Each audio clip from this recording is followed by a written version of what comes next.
Bienvenue sur Africa 24 dans Décryptage. Son pays, la Côte d'Ivoire, abrite pour la première fois en Afrique après 87 ans en Égypte le congrès de l'UPU, Union Postale Universelle. Ce 27e congrès de l'institution spécialisée onusienne se tient sur 3 semaines et doit aboutir à l'adoption de la stratégie dite d'Abidjan. Dans ce numéro de Décryptage, M. Isaac Yao Nyamba, directeur général de la Poste de Côte d'Ivoire, est notre invité. Il évoque avec nous les enjeux de cet événement de haut niveau et les perspectives de la Poste dans son pays.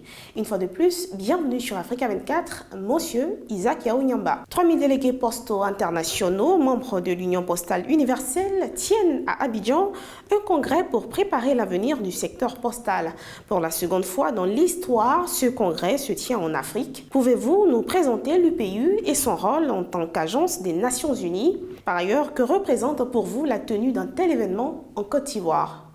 Comme vous l'avez dit, c'est une agence spécialisée des Nations Unies qui anime et coordonne les activités des opérateurs postaux de par le monde et donc fédère 192 pays membres et chaque 4 ans, le Congrès, qui est l'organe suprême de l'UPU, se réunit pour définir la stratégie postale qui conduit la destinée des 192 pays membres en termes d'activité postale, en termes de réglementation, en termes d'orientation de la stratégie vis-à-vis de l'environnement, mais vis-à-vis aussi de l'évolution de la réglementation ou de la régulation.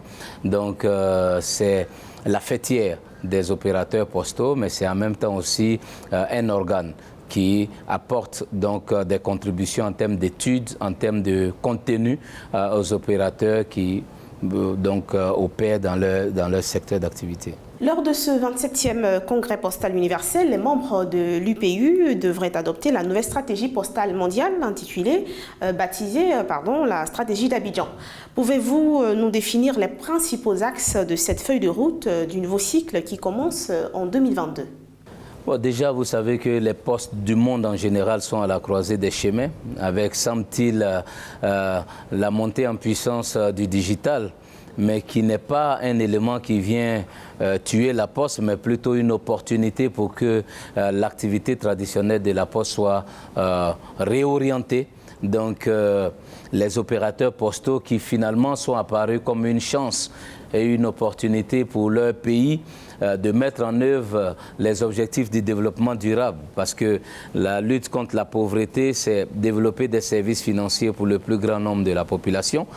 Les postes de par le monde ont le plus grand réseau en termes de présence territoriale, donc c'est une opportunité d'orienter des nouveaux services financiers digitaux pour les populations. Cette capillarité réseau devrait permettre aussi d'apporter des services digitaux au plus grand nombre de la population, donc réduire la fracture numérique à travers le réseau postal et puis finalement faire de la Poste le point de prestation de services aux citoyens, donc prendre en charge l'inclusion sociale pour permettre donc au réseau postal de devenir un centre d'intérêt pour nos populations. Et puis pour terminer, le e-commerce est une nouvelle opportunité pour les opérateurs postaux. Donc les volumes de courrier sont en forte baisse et il y a un nouveau volume qui est en train de monter en puissance, c'est les volumes de colis et paquets.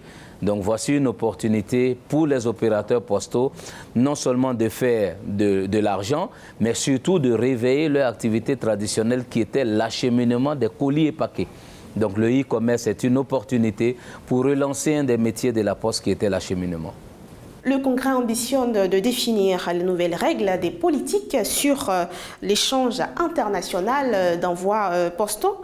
Quel impact auront ces orientations sur le développement des activités postales en Côte d'Ivoire? Et face aux méthodes traditionnelles, quelles sont les principales évolutions prises en compte? C'est ce que je disais tantôt, à partir du moment où l'écosystème a changé, on est obligé de nous réadapter ou de nous mettre à diapason, parce que si vous voyez les volumes qui sont en train de monter en puissance, qui ne sont plus des volumes de lettres, qui sont des volumes de colis et paquets, l'impact tout de suite sur la Poste de Côte d'Ivoire, c'est d'asseoir une activité de logistique et d'acheminement de colis et paquets aussi bien en outbound qu'en inbound, c'est-à-dire import-export.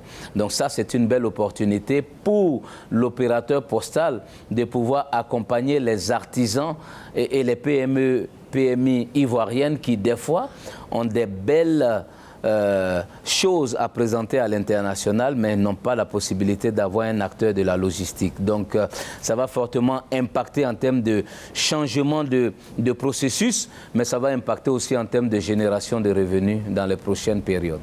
Monsieur Isaac Yaouniamba, quel bilan dressez-vous de l'impact de la transformation digitale pour la Poste de Côte d'Ivoire? Où en êtes-vous avec le processus de digitalisation des activités en termes d'investissement et d'évolution?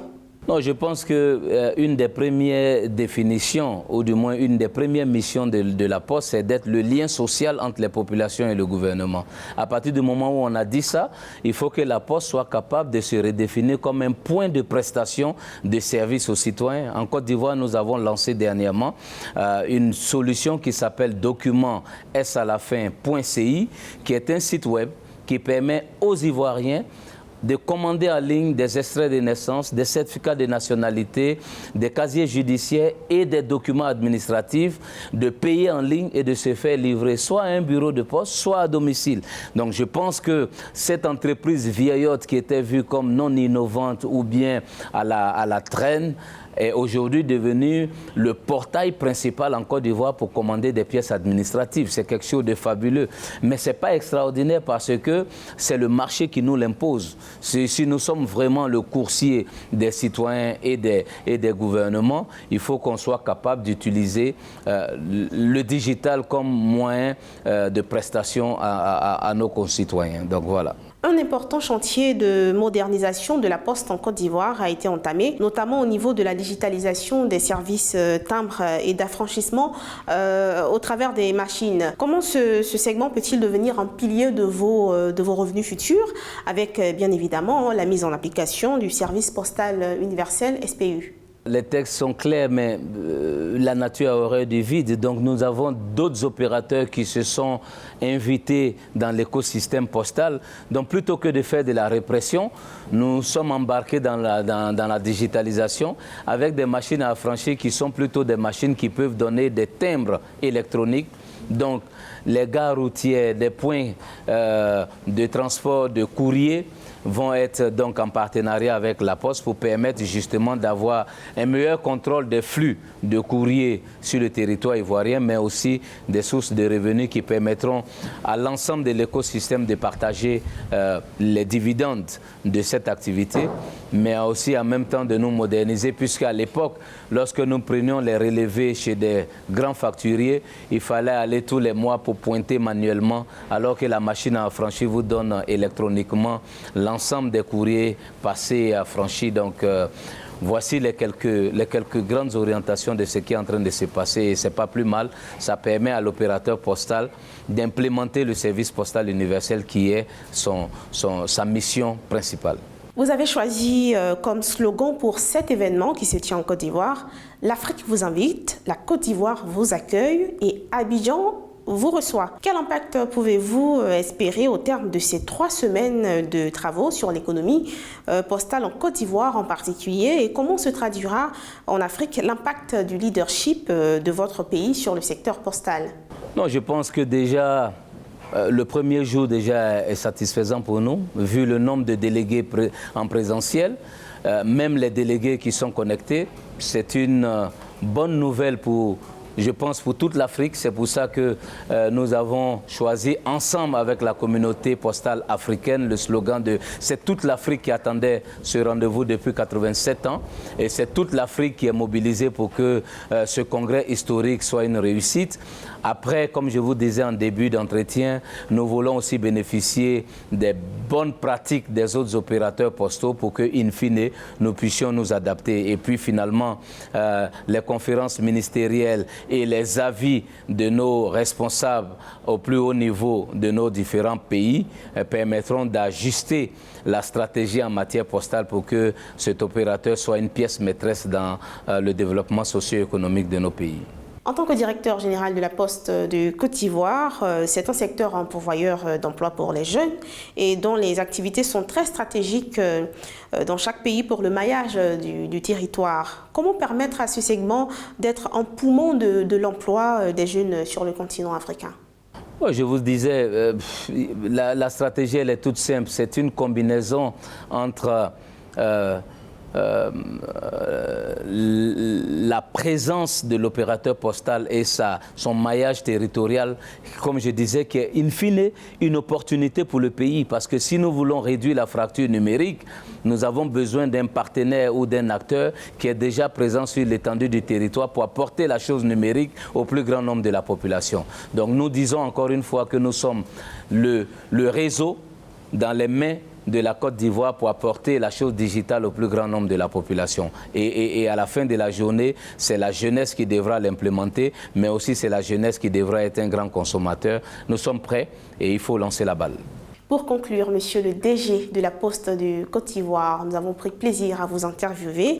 Quelle est selon vous l'importance d'une chaîne comme Africa 24 dans la vulgarisation de la vision et des activités de la Poste pour le continent africain?